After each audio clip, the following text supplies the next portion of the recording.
अस्सलामुअलैकुम, आप देख रहे हैं Numan Khokhar YouTube channel.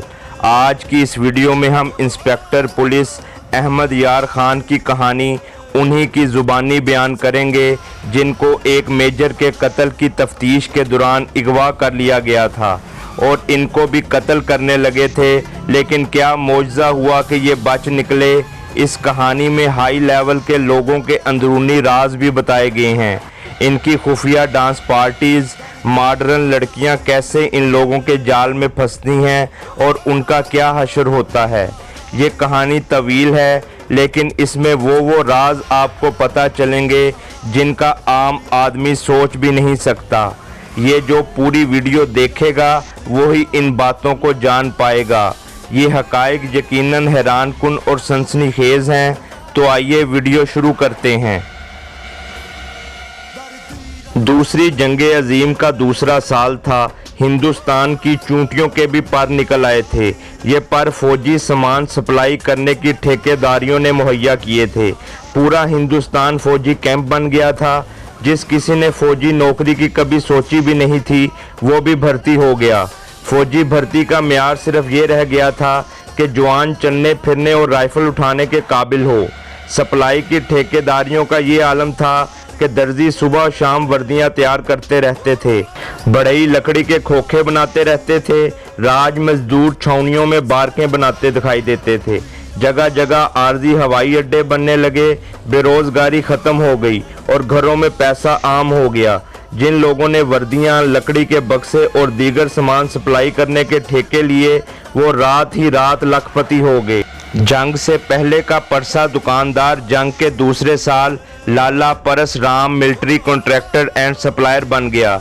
Nabbu Tarkhan Haji Nabi Bakhsh and sons building contractor and supplier बराए बिल्डिंग मटीरियल बन गया।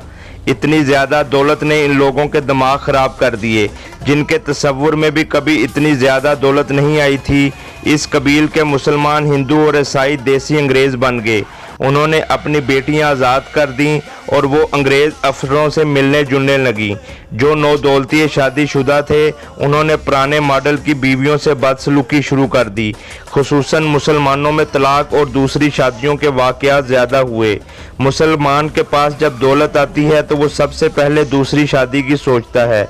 जब दूसरी जंगे अजीम में हिंदुस्तानियों के वारे न्यारे हो गए तो जराइम भी बढ़ गए। ये वारदात जो मैं आपको सुनाने लगा हूँ जंगे अजीम के खुसूसी केसों में से एक है। ये वारदात उन लोगों के लिए हैरानकुन नहीं होगी जिन्होंने जंगे अजीम का ज़माना देखा है और जिन्हें उस वक्त की हिंदुस्तानी सोसाइटी का इनकलाब अच्छी तरह याद है। हिंदुस्तान की एक छावनी का थाना मेरे पास था। एक रोज़ थाने में एक कार आई। इसमें से एक हिंदू निकला। वो MES का ठेकेदार था। ये तो आप लोगों को मालूम ही होगा कि MES फौज का एक महकमा है जिसे ठेकेदारों का महकमा कहा जाता है। जंगे अजीम में जिस कदर लूट खसूट और रिश्वत इस महकमे में हुई थी वो शायद ही किसी और महकमे में हुई होगी। अब भी ये महकमा सोने की कान था। हिंदू जंग से पहले भी पाए का कारोबारी आदमी था। जंग में MES की ठेकेदारी ने उसे कार और बहुत बड़ी कोठी दे दी। उसने रिपोर्ट दी कि उसकी जवान और गैर शादीशुदा बेटी जिसकी उम्र 23 साल थी गुज़श्ता 3 दिनों से लापता है। मैंने पहला सवाल ये किया, किसी को चाहती होगी? नहीं, उसने जवाब दिया। अगर ऐसी बात होती तो मैं रिपोर्ट दर्ज कराने ना आता। वो आखिर बालिग है, मुझे कोर्ट में जलील कर सकती है। उसे अगवा किया गया है और ये भी खदशा है कि उसे कत्ल कर दिया गया हो। अगवा और कत्ल की वजह मेरी किसी के साथ दुश्मनी नहीं, उसने जवाब दिया। मैंने सिर्फ खदशे का इजहार किया है। खदशे का कोई बाइस और कोई जवाज़ होना चाहिए। मैंने कहा, या यूं करें कि आप किसी पर शक है तो उसका नाम पता बता दें। वो खामोश रहा, बेचैन मालूम होता था। मैंने कहा, रकाबत भी एक वजह हो सकती है। ये भी हो सकता है कि आपने लड़की का रिश्ता कहीं और तय कर दिया हो जो लड़की को पसंद ना हो और वो किसी ऐसे आदमी के साथ चली गई हो जिसे आप जानते ही ना हो। रिश्ता तो उसे कोई भी पसंद नहीं, उसने रंजीदा से लहजे में कहा। कहती है कि अपनी पसंद की शादी करूंगी, लिहाजा मैंने इसके रिश्ते के मुतल्लिक सोचना ही छोड़ दिया है।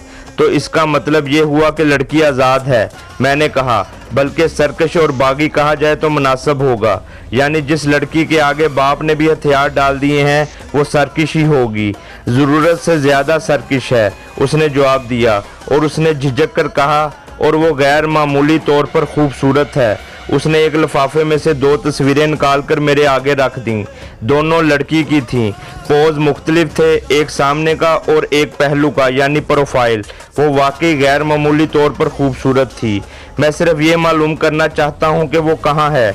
लड़की के बाप ने कहा, जिंदा है, और वो जहाँ कहीं भी है, अगर वहाँ अपनी मर्जी से गई है तो मैं मजबूर हूँ, आप भी मजबूर हैं। मुझे ये तसल्ली तो हो जाएगी कि वो जिंदा है और जहाँ भी है वहाँ खुश है। इसके आंसू निकल आए। उसने कहा, ये मेरी पहली बच्ची है, उसके साथ मुझे इतना प्यार है जितना अपने 2 बेटों से भी नहीं। मैंने जहन में नोट कर लिया कि लड़की बेजा प्यार से बिगड़ी हुई है। ऐसे बच्चे जवान होकर मनमानियाँ किया करते हैं। मैंने पूछा, इससे पहले कभी 1-2 दिन के लिए गैर हाजिर रही है? नहीं, उसने जवाब दिया। सोशल लड़की है, कभी कभी रात ज़रा देर से आती है, लेकिन आ जाती है। सोशल है? मैंने कदरे चौंक कर पूछा। उसकी वजाहत कर दें, किस किस्म की सोसाइटी में जाती है? मेरा ज़्यादातर ताल्लुक फ़ौजी अफसरों के साथ है, उसने जवाब दिया। मैं इनकी पार्टियों वगैरह में जाता रहता हूँ। कुछ अफसरों को मालूम था कि मेरी बेटी जवान है और BA पास है। उन्होंने कहा कि हर पार्टी में औरतें आती हैं, इनमें अंग्रेज़ औरतें भी होती हैं, इसलिए अपनी बेटी को साथ ले आया करो, ताल्लुकात बढ़ेंगे। मुझे अब इस गलती का एहसास हो रहा है कि मैंने उसे पार्टियों वगैरह में ले जाना शुरू कर दिया। लड़की बड़ी होशियार निकली, फिर उसने खुद ही पार्टियों वगैरह में जाना शुरू कर दिया। मैंने पूछा, जी हाँ। उसने कहा, उसने 2-3 दिनों में अंग्रेज़ी डांस भी सीख लिया था। मुझे अब ज़्यादा सवाल करने की ज़रूरत नहीं थी, और ये पूछना तो मैंने ज़रूरी ही नहीं समझा कि लड़की का चाल चलन कैसा है। वो तो साफ जाहिर था कि कैसा होगा। गर्मियों का मौसम था। मुझे ये शक हुआ कि किसी अफसर या अफसरों के साथ पहाड़ी मुकाम पर गई होगी। इसके बाद मेरे दिमाग में एक और जगह आई जहां उसके जाने का इम्कान था। यह जगह थी किसी महाराजे या नवाब का हरम। आजकल तो ये महाराजे और नवाब भूखे मर रहे हैं। अंग्रेज़ों की बादशाही में ये लोग भी बादशाह थे, अपनी अपनी रियासत में शहंशाह थे। इनके पास अंधी दौलत थी। इनके एजेंट घूमते फिरते रहते थे। जहाँ कोई खूबसूरत लड़की नज़र आई, उसे हरम के लिए फंसाने या ख़रीदने की कोशिश करते थे। बड़ी बड़ी खूबसूरत लड़कियां किसी नवाब साहब की चहेती बेगम बल्कि रानी बनने के लिए घर से भाग जाती थीं। हरम में जाकर उन्हें पता चलता था कि इन जैसी 20 लड़कियां महल की कैदी और बेनकाही बीवियां बनी हुई हैं। मुझे डर था कि अगर वो भी रानी बनने के झांसे में आ गई है तो फिर इसका सुराग भी नहीं मिलेगा। बरामदगी और वापसी का तो सवाल ही पैदा नहीं होता। मैंने इसके बाप से इस खतरे का जिक्र कर दिया। उसने कहा, आप ये सुराग लगा दें कि कौन से महाराजे या नवाब के पास है। मैं फ़ौज के अफसरों का असर और रसूख इस्तेमाल करके उसे वहाँ से निकलवा लूँगा। उसने ज़रा सोच कर कहा, अगर आप इसमें ज़ाती दिलचस्पी लें तो मैं आपको इतनी ज़्यादा फ़ीस दूँगा जितनी आप मांगेंगे। मेरी रिपोर्ट रजिस्टर करें या ना करें, ये आपकी मर्ज़ी है। इसे प्राइवेट केस समझे। मैंने उसे बताया कि ये मेरा फ़र्ज़ है जिसकी मैं कोई फ़ीस नहीं लूँगा। उसने कहा, मुझे डर है कि अगर आपने ये केस रजिस्टर में डाल दिया तो रजिस्टर में ही पड़ा रहेगा। आपके पास और भी बहुत से केस होंगे। मैंने उसे यकीन दिलाने की बहुत कोशिश की कि मैं टाल मटोल नहीं करूँगा। फिर उसको कहा कि वो जहन पर जोर देकर और अच्छी तरह याद कर बताए कि लड़की का ज़्यादातर मेलजोल किसके साथ था और इसे किस पर शक हो सकता है। उसने सबसे पहले एक मुसलमान मेजर का नाम लिया। ये एक MES का मेजर था। इसके अलावा और भी बहुत से नाम बताए, लेकिन ज़्यादातर जोर इसी मेजर पर दिया और कहा, छावनी में स्कैंडल बन गया था। इस मेजर के 2 बच्चे हैं। इसकी बीवी अपने वालिदैन के घर चली गई है। मेरे मज़ीद पूछने पर उसने बताया कि मेजर की बीवी पर्दा नहीं करती, अमीर कबीर वालिदैन की बेटी है, सोशल नहीं है, अच्छी दिलकश शक्लो सूरत की औरत है। मेजर की और इसकी नाचाकी हो गई है। मेरी लड़की को ज़्यादातर इसी के साथ देखा गया है। बहुत सी और ज़रूरी बातें पूछकर मैंने रिपोर्ट दर्ज कर ली और हिंदू ठेकेदार चला गया। ये उस हाई क्लास सोसाइटी का ड्रामा मालूम होता था जो हिंदुस्तानी मुआशरे में जंग अजीम में पैदा हुई थी।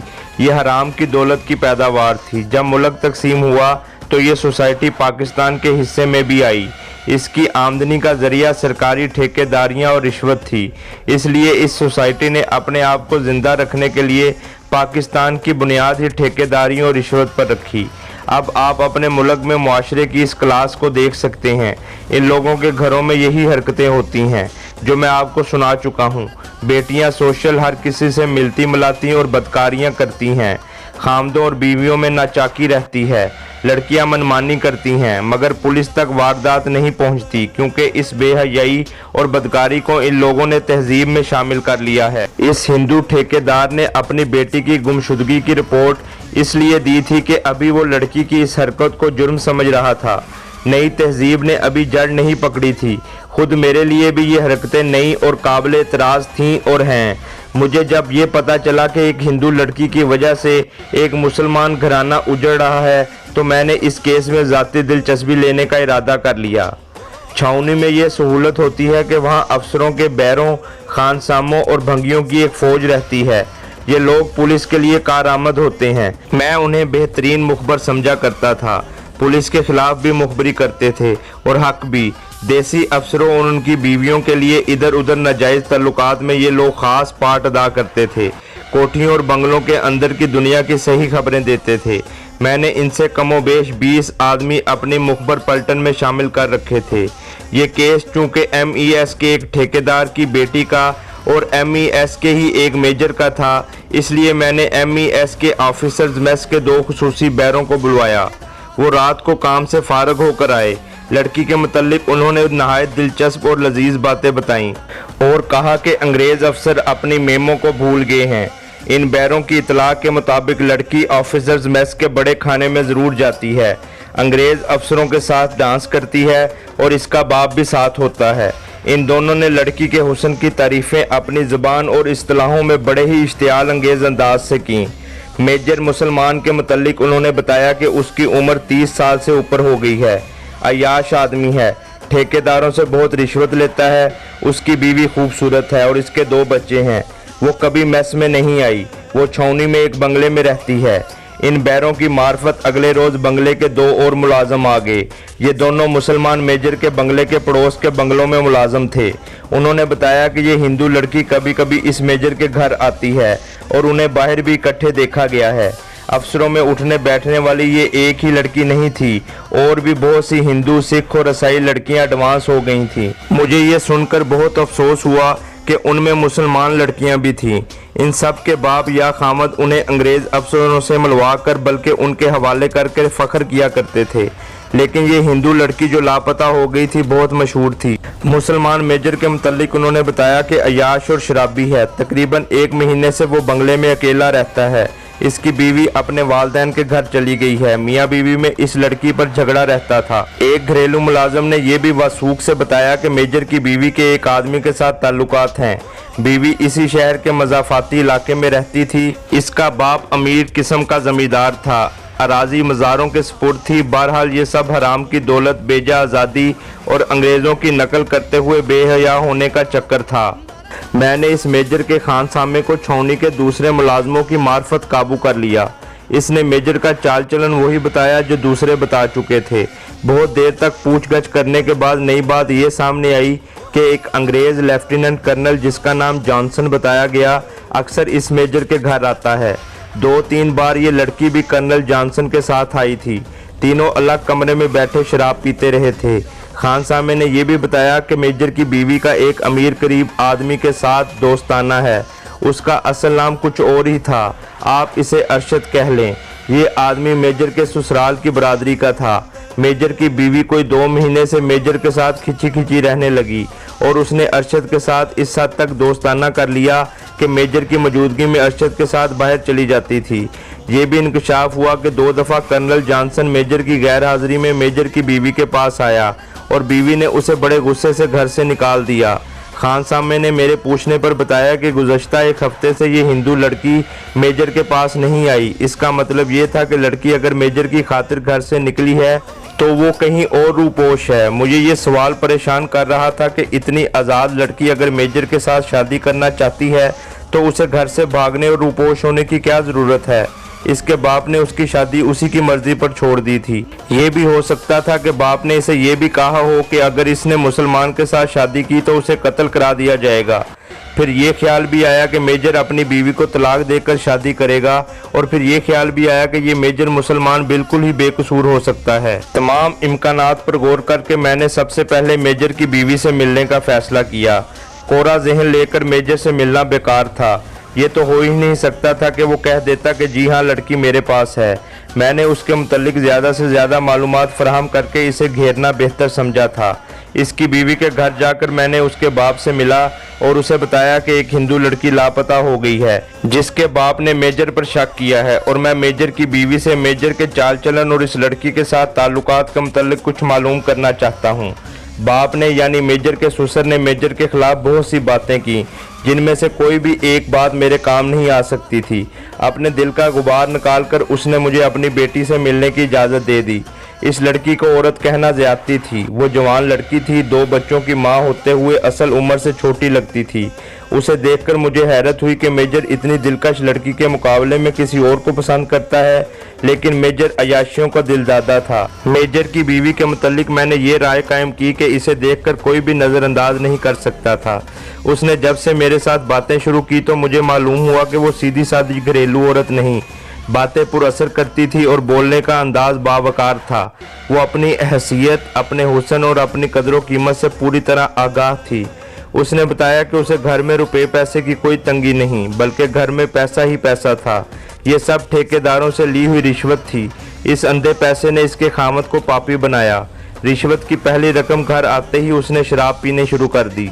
फिर बीवी को भी शराब पीने पर उकसाने लगा, मगर वो ना मानी। बीवी को वो अंग्रेज़ों की तरह हर जगह अपने साथ ले जाना चाहता था। बीवी ने यह भी पसंद ना किया। इसने सिर्फ इतना किया कि बुर्का उतार दिया और उसके साथ बाहर जाने लगी, लेकिन सिर्फ पिक्चर देखने या सैर वगैरह के लिए। ये औरत सिर्फ 8 जमातें पढ़ी हुई थी। मेजर ने इसे अंग्रेज़ी पढ़ानी शुरू कर दी और इसके साथ ही घर में अफसरों की दावतें करने लगा, जिनमें बीवी को साथ रखता था। ये लोग इस कदर बेहया और बदनीयत थे कि मेरे खामद के सामने मेरे साथ बेतकल्लुफ़ होने की कोशिश करते थे और बेहुदा बातें कह गुजरते थे। इस औरत ने कहा, मैं देख देख कर हैरान होती थी कि इन लोगों की असलियत क्या है और ये क्या बनने की कोशिशें कर रहे थे। मुख्तसर ये कि खामद उसे एडवांस और सोशल बनाने की कोशिश करता रहा, लेकिन वो ना मानी। पिछले 6 महीनों से उसके खामद के ताल्लुकात इस हिंदू लड़की के साथ शुरू हो गए। वो मेजर के घर में एक दावत में आई थी। इसके बाद मेजर ने अपनी बीवी को सोशल बनाने की कोशिशें तर्क कर दी और उसकी दिलचस्पियां बाहर बढ़ने लगीं। मेजर अपनी बीवी को इस लड़की की तरह बनने को कहता था और लड़की की तारीफ़ें करता था। लड़की इसके घर कई दफ़ा आई। इब्तिदा में लड़की ने मेजर की बीवी को अपनी तरह आज़ाद होने पर उकसाया, मगर बीवी उसकी बातों में ना आई। इसके कहने के मुताबिक ये लड़की और मेजर ये चाहते थे कि मैं भी आज़ाद होकर दूसरे मर्दों के साथ दोस्ती कर लूँ, ताकि मैं अपने खामद को अय्याशी से रोक ना सकूं। जूं हिंदू लड़की के साथ मेजर के ताल्लुकात बढ़ते गए, अपनी बीवी में उसकी दिलचस्पी कम होती गई। अब यूं मालूम होता था कि लड़की उसके घर आती थी तो मेजर की बीवी से भी नहीं मिलती थी। वो दोनों अलग कमरे में बैठे रहते। फिर इसके घर में एक अंग्रेज़ कर्नल आने लगा। वो अमूमन रात के वक्त आता था। मेजर ने अपनी बीवी का उसके साथ तारुफ कराया। कर्नल उर्दू बोलता और समझता था। पहली मुलाकात में ही इस औरत के साथ बेतकल्लुफ़ होने की कोशिश कर्नल जॉनसन ने की। ये कोशिश बेहुदा थी। इस अंग्रेज़ ने मेजर की बीवी के साथ हाथ मिलाया और पहले उसका हाथ चूमा, फिर उसके गाल चूमकर मेजर से कहा, तुमने ये तो बताया नहीं कि तुम्हारी बीवी इतनी ज़्यादा खूबसूरत है। कर्नल चला गया तो बीवी मेजर पर बरस पड़ी। मेजर हंसता रहा। उसने कहा कि इसमें कोई हर्ज नहीं, हम लोग पसमानदा हैं। इंग्लैंड में औरत के हुस्न की तारीफ मुंह चौम कर की जाती है। गर्ज मेजर इस बेहयाई की तारीफ़ें करता रहा और उसकी बीवी उस पर और उसकी तहजीब पर लानत भेजती रही। कर्नल इसके बाद भी आता रहा। 3-4 बार ये हिंदू लड़की भी इसके साथ आई। एक दिन मेजर, कर्नल और ये लड़की मेजर के घर एक कमरे में बैठे थे। उन्होंने वहीं शराब मंगवाई और कमरे का दरवाज़ा अंदर से बंद कर लिया। थोड़ी देर बाद बीवी ने बाहर की तरफ जाकर खिड़की में से झांका। पर्दे पड़े हुए थे, लेकिन 2 पर्दों के दरमियान ज़रा सा फासला था। खिड़की अंदर से बंद थी। उसने शीशे और पर्दों में से जो कुछ देखा, इससे उसका खून खोल उठा। ये नौजवान हिंदू लड़की, जिसकी अभी शादी भी नहीं हुई थी, मादरजाद नंगी थी और कर्नल और मेजर वैशी बने हुए थे। बीवी अपने कमरे में चली गई, बहुत रोई और सोचती रही कि क्या करे। उसका खामद उसे गैर मर्दों के साथ इसी सतह पर लाना चाहता था। रात बहुत देर बाद कर्नल और लड़की चले गए। मेजर सोने के कमरे में आया तो बीवी ने गिला शिकवा किया। मेजर ने इल्ज़ाम की तरदीद कर दी। इस पर झगड़ा हुआ और फिर ये झगड़ा आए दिन होने लगा। अब यहाँ से मैं स्टोरी को मुख्तसर कर रहा हूँ। बीवी के समझाने के बावजूद मेजर अपनी हरकतों से बाज न आया। मेजर की गैर मौजूदगी में कर्नल जॉनसन 2 दफ़ा मेजर के घर आया और इसकी बीवी से बेतकल्लुफ़ होने की कोशिशें करता रहा। मेजर की बीवी ने उसे धुतकार दिया था। अपने खामद को ठीक करने और इसे बुराई से हटाने के लिए मेजर की बीवी ने एक ड्रामा खेला। उसने अपने बरादरी के एक शादीशुदा आदमी जो काफ़ी खूबसूरत था उससे दोस्ती कर ली। ये वो अपने खामद को सबक सिखाने के लिए कर रही थी। उसका बदकारी करने का मतलब नहीं था। वो अरशद के साथ अपने खामद की मौजूदगी में बाहर घूमने फिरने जाती, मगर मेजर को उसका कोई असर ना हुआ। मगर मेजर को ये यकीन हो गया कि अरशद के साथ उसकी बीवी के ताल्लुकात कायम हो चुके हैं, मगर शराब और अंधी आमदनी ने उसके दिमाग पर पर्दा डाल रखा था। इसके बाद इंस्पेक्टर अहमद यार खान मेजर से लड़की की गुमशुदगी की तफ्तीश करने गए, जिसने साफ इनकार कर दिया कि लड़की उसके पास नहीं है। इंस्पेक्टर ने अब कर्नल जॉनसन से बात करने का सोचा और उसके घर गए। कर्नल घर नहीं था। उसके अर्दली से मुलाकात हुई और उसने इंस्पेक्टर को बताया कि कर्नल पर जासूसी का शक है और इंटेलिजेंस ने उसे इसीलिए कर्नल का अर्दली मुकर्रर किया है कि कर्नल पर नज़र रखी जाए। लिहाजा इंस्पेक्टर और अर्दली मिल गए और अर्दली का नाम मोहम्मद खान था। मोहम्मद खान गैर मामूली हद तक दलेर, दानिशमंद और मामले को समझने वाला था। अब मोहम्मद खान मेजर और कर्नल की खबरें इंस्पेक्टर को देने लगा। मोहम्मद खान कर्नल को रंगे हाथों पकड़ना चाहता था, क्योंकि मोहम्मद खान के मुताबिक कर्नल जासूस था। उसने इंस्पेक्टर को भी मदद की दरख्वास्त की थी। इसी दौरान लड़की वापस अपने घर आ गई। पता कराया गया तो ये इंकशाफ हुआ कि लड़की और कर्नल दोनों कई दिनों से पहाड़ी मुकाम पर इकट्ठे थे। इससे लड़की पर भी जासूस होने का पक्का यकीन हो गया। इंस्पेक्टर हिंदू लड़की से तफ्तीश करने उसके घर गया तो उसने भी इंस्पेक्टर को बदकारी की दावत दी, जिनसे इंस्पेक्टर को इस बात का यकीन हो गया कि कर्नल, मेजर और हिंदू लड़की जासूस हैं। इंस्पेक्टर की कार्रवाइयों से कर्नल, मेजर और लड़की तीनों परेशान हो गए। इसी दौरान अर्दली मोहम्मद खान ने कर्नल पर अपना एतमाद बिठा लिया। कर्नल ने अर्दली से कहा कि इंस्पेक्टर को रास्ते से हटाओ, इसको शक हो गया है। इस तरह इंस्पेक्टर को अगवा करके कत्ल का सारा मामला तय हुआ कि कत्ल करके लाश गायब करनी है ताकि कोई सुराग ना मिले। दूसरी तरफ मेजर की बीवी और अरशद में ताल्लुकात बढ़ते गए और एक वक्त ऐसा आया कि ये ताल्लुकात पाक ना रहे। इंस्पेक्टर के अगवा और कत्ल का वाक़या कुछ यूँ है कि इंस्पेक्टर के अगवा और कत्ल का मंसूबा मेजर, कर्नल जॉनसन और मोहम्मद खान ने तैयार किया था। मोहम्मद खान ने इस सारे वाक़े की इत्तला मिलिट्री इंटेलिजेंस पुलिस को कर दी थी और उन्होंने इस सिलसिले में अपना प्लान भी तैयार कर लिया था। मुसलमान मेजर ने इंस्पेक्टर को रात 10 बजे घर बुलाया। इंस्पेक्टर मेजर के घर पहुंचा और जैसे ही मेजर के ड्राइंग रूम में पहुंचा, मेजर अंदर कत्ल हो चुका था। मेजर की लाश देखकर इंस्पेक्टर हैरान रह गया। अभी इंस्पेक्टर मेजर की लाश देख ही रहा था कि पीछे से किसी ने इसके दोनों बाजू जकड़ लिए और इसके मुंह पर कपड़ा डाल दिया गया और एक आदमी ने जल्दी से इसकी जेब से सर्विस रिवॉल्वर निकाल लिया। इंस्पेक्टर ने अपने जिस्म को जोर से झटका दिया तो एक आदमी गिर गया। इसी दौरान इंस्पेक्टर की दोनों टांगें टखनों से बांध दी गईं।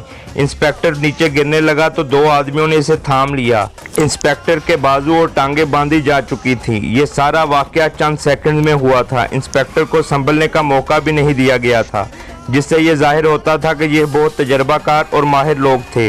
इंस्पेक्टर को गाड़ी में डाला गया और गाड़ी दरिया की तरफ रवाना हो गई, जहां इंस्पेक्टर को कत्ल करके लाश दरिया में फेंकनी थी। दरिया के करीब जब पहुंचे तो मिलिट्री पुलिस ने आगे नाका लगाया हुआ था। गाड़ी दाएं जानिब मोड़ ली गई। ये रास्ता कच्चा था, जिससे गाड़ी की रफ्तार आहिस्ता हो गई। इसी दौरान मिलिट्री पुलिस ने गाड़ी का ताकुब शुरू कर दिया। मोहम्मद खान, कर्नल जॉनसन और 2 बंदे इस कार्रवाई में शामिल थे। ये सारा वाकया बाद में मोहम्मद खान ने इंस्पेक्टर को बताया था। कर्नल जॉनसन गाड़ी चला रहा था, मोहम्मद खान पीछे बैठा था।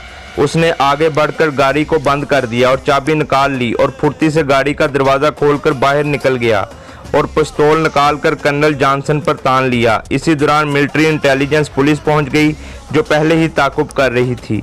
कर्नल जॉनसन ने भागने की कोशिश की गई तो उसकी टांग में गोली मार दी गई और इंस्पेक्टर को बाजियाब कराया गया, जबकि कर्नल को मिलिट्री पुलिस ने हिरासत में ले लिया। मिलिट्री पुलिस को कर्नल जॉनसन ने तफ्तीश के बाद बताया कि वो, मेजर और लड़की तीनों जर्मनी के जासूस हैं। मेजर पहले ही कत्ल हो चुका था, लड़की को भी गिरफ्तार कर लिया गया। इस केस की तफ्तीश पहले इंस्पेक्टर कर रहा था तो मेजर के कत्ल की तफ्तीश भी इंस्पेक्टर को दी गई। लड़की को मिलिट्री पुलिस ने नामालूम जगह मुंतकिल कर दिया था।